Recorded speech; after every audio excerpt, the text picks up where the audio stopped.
اب یہاں بھی میں کچھ سخت الفاظ استعمال کروں گا، پھر میرے میڈیا کے لوگ اس پہ ناراض ہو جاتے ہیں۔ بلوچستان 80% نو گو ایریا بن چکا ہے۔ پیپلز پارٹی کی صوبائی حکومت ہے، نون لیگ فیڈرل گورنمنٹ میں بیٹھی ہوئی ہے، ریاستی ادارے ایک پیج پہ ہے۔ کس کی ناکامی ہے؟ پیپلز پارٹی کی ناکامی ہے تو اعتراف کرے، استعفیٰ دے اور گھر جائے۔ فیڈرل حکومت یہ ناکامی اپنے کھاتے میں ڈالے گی تو استعفیٰ دے اور گھر جائے۔ یا پھر یہ ریاستی اداروں کی ناکامی ہے کہ وہاں پہ جو 80% بلوچستان آپ کے ہاتھ سے نکل چکا ہے، اس پہ کوئی میڈیا بات نہیں کر رہا۔ خیبر پختونخوا فلانی جگہ آپریشن ہو رہا ہے، فلانی جگہ بدامنی ہے، روز اس کو ڈسکس کیا جاتا ہے۔ ہماری ٹائم پہ یہ کہتے ہیں کہ خیبر پختونخوا کی حکومت ہمارے ساتھ ایک پیج پہ نہیں ہے۔ بالکل ہم ایک پیج پہ نہیں ہیں۔ ہم ملٹری آپریشن کو سپورٹ نہیں کریں گے، ہم بند کمروں کے فیصلوں کو نہیں مانیں گے۔ ہم نے مذاکرات سے بڑے بڑے اہداف حاصل کیے ہیں، بڑے بڑے قبائلی مشران کو بٹھا کے جرگوں کے ذریعے ہم نے بہت چیزیں حاصل کی ہیں۔ ہم وہی طریقہ اپنانا چاہتے ہیں۔ اگر ہمارے اوپر ملٹری آپریشن یہ امپوز کریں گے، ہم مخالفت کریں گے۔ لیکن بلوچستان میں تو سارے ایک پیج پہ ہیں۔ پیپلز پارٹی، نون لیگ، ریاستی ادارے، وہاں ناکامی کس کے کھاتے میں ہم ڈالیں؟ اور میڈیا اس پہ بات کیوں نہیں کر رہا؟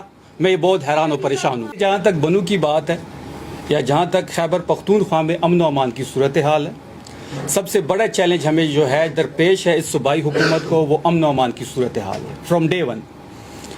اس کا جو بیسیکلی جو ایشو ہے وہ بند کمروں کے فیصلے ہیں۔ بند کمروں میں یہ فیصلے کیے جاتے ہیں، وہاں پہ خیبر پختونخوا کی حکومت کو ایز اے اسٹیک ہولڈر نہیں لیا جاتا، نہ کوئی مشاورت ہوتی ہے، اور وہاں اسلام آباد میں بیٹھ کے ٹائی سوٹ پہن کے خیبر پختونخوا کے متعلق فیصلے کیے جاتے ہیں، اور ایسے لوگ فیصلے کرتے ہیں جو کبھی خیبر پختونخوا شاید آئے بھی نہ ہو۔ پھر ان بند کمروں کے فیصلوں کی وجہ سے یہاں پہ امن و امان کی صورتحال خراب ہو جاتی ہے۔ اس وقت جو ہمارے ایکس فاٹا اضلاع ہے، زم اضلاع جو ہمارے ہیں، وہاں پہ امن و امان کی صورتحال بہتر نہیں ہے۔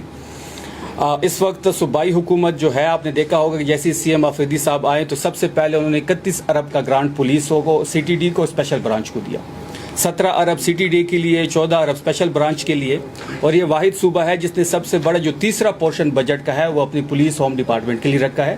161 ارب روپے سے بڑھا کے ہم نے 191 ارب روپے کر دیے ہیں۔ جہاں تک بنو کی بات ہے، اس وقت وہاں پہ جو صورتحال ہے وہ امن و امان کے لحاظ سے بہتر نہیں ہے۔ اس وقت آپریشن وہاں پہ جاری ہے۔ آپریشن جو ہے وہ پولیس بھی اس میں شامل ہیں، اس میں دیگر جو ہمارے لا انفورسمنٹ ایجنسی ہیں وہ بھی شامل ہے، صوبائی حکومت بھی اس کے ساتھ ان ٹچ ہے۔